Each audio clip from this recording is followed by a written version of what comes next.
बिस्मिल्लाहिर्रहमानिर्रहीम। मेरे प्यारे बहन भाइयों, अगर आप इस्तिखारा या रूहानी इलाज करवाना चाहते हैं तो मदरसा फ़ातिमातुज़ ज़हरा लिल-बनात से मदद हासिल कर सकते हैं। आज का एक ख़ास अमल रिज़्क़ की बंदिश को भी ख़त्म कर देगा और आपके बेहिसाब रिज़्क़ बढ़ा देगा माशाअल्लाह। तिलिस्माती अंगूठी बनाने का तरीका।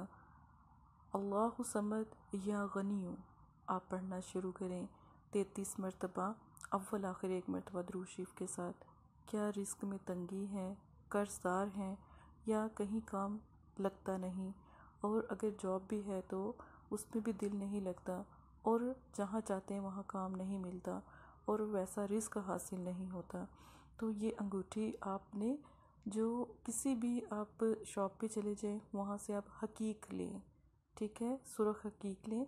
उसके ऊपर आपने उसके नग के नीचे आपने सिर्फ या गनियो लिखना है, मार्कर से लिख लें, किसी पेंट से लिख लें और बस वो अंगूठी आप पहन लें।